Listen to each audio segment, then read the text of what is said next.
Shalom anak-anak, selamat pagi. Puji Tuhan semua dalam keadaan sehat ya. Oke, seperti biasa anak-anak, sebelum kita mulai pelajaran, mari kita berdoa terlebih dahulu. Berdoa mulai. Tuhan Allah Bapa kami dalam surga, terima kasih Tuhan atas kemurahan dan belas kasih Tuhan.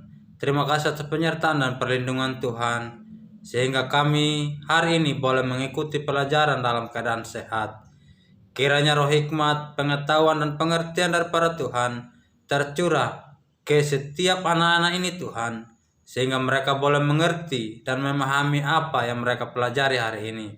Terima kasih Tuhan, di dalam nama Yesus kami sudah berdoa kepada Bapa di surga. Haleluya. Amin. Oke anak-anak, hari ini kita akan membahas tentang bahasa Latin. Dalam buku yang anak-anak pegang ada di halaman 37.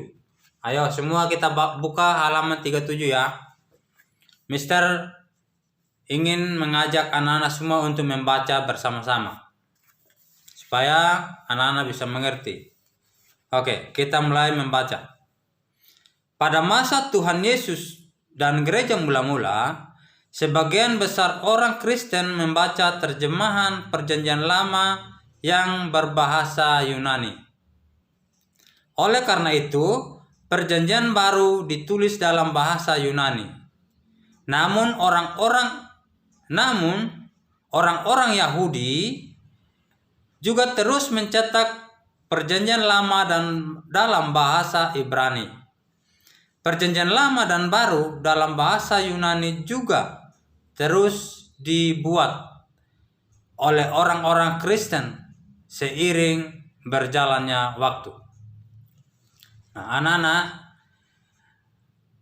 pada masa Tuhan Yesus dan gereja mula-mula, sebagian orang itu membaca Alkitab dalam Perjanjian Lama dalam bahasa Yunani.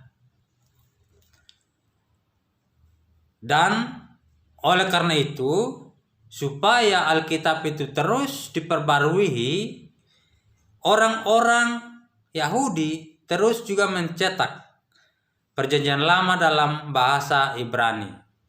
Ya, jadi bahasa Ibrani, bahasa Yunani terus dicetak.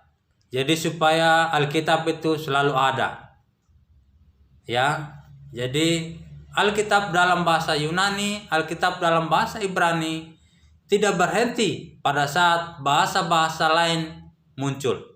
Ya, jadi terus-menerus Alkitab itu dicetak. Alkitab itu dibuat dalam bahasa-bahasa aslinya.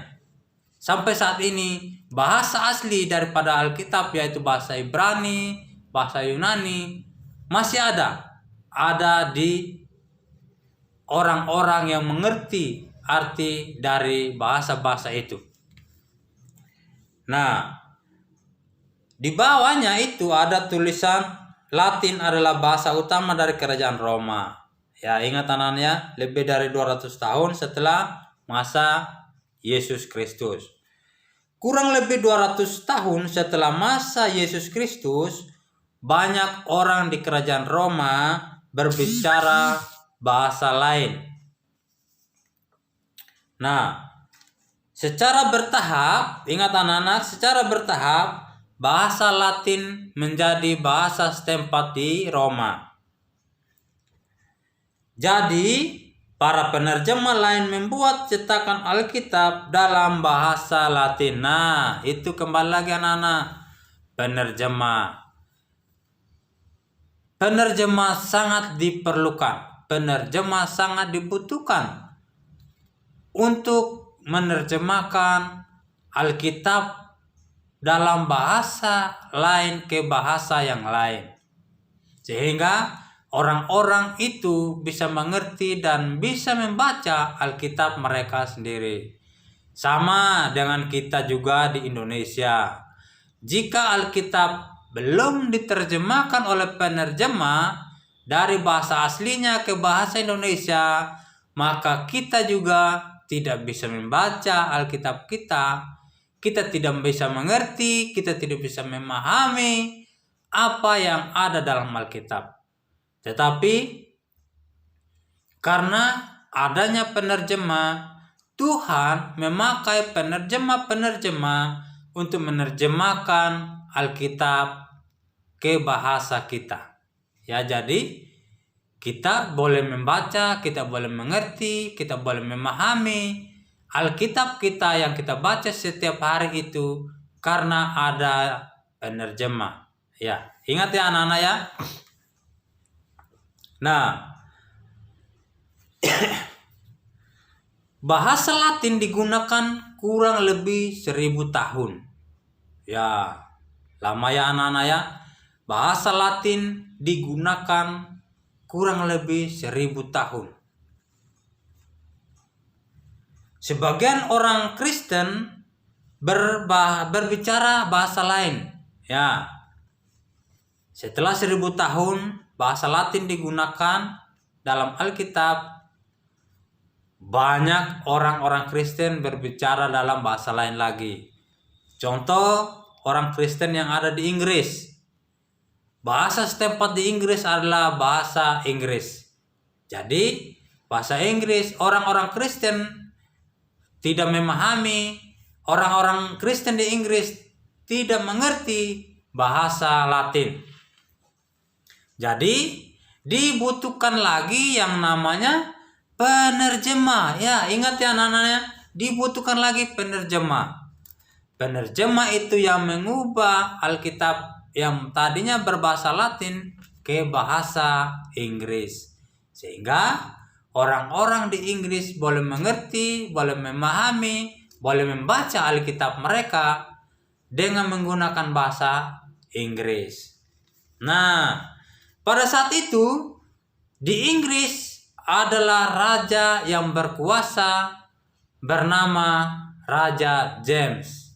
Nah, penerjemah Raja James lah yang menerjemahkan bahasa Latin ke bahasa Inggris.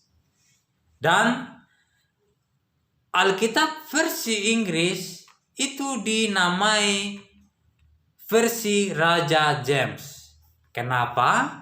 Karena pada saat itu raja yang berkuasa di Inggris adalah Raja James.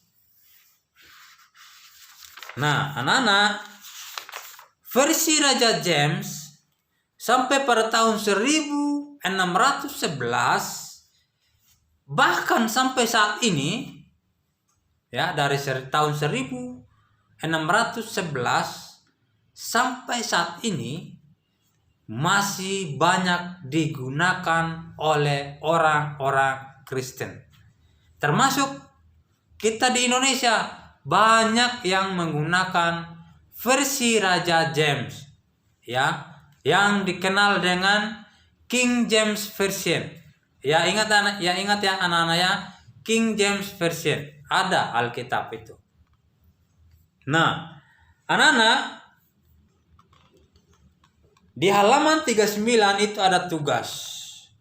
Ya, jadi anak-anak kerjakan tugasnya. Ingat juga baca bukunya ya anak-anak ya. Jangan hanya dilihat saja, tetapi harus dibaca supaya anak-anak mengerti. Ya. Oke, ingat catat juga ayatnya. 1 hari minimal 1 ayat. Oke, selamat belajar. Tuhan Yesus memberkati.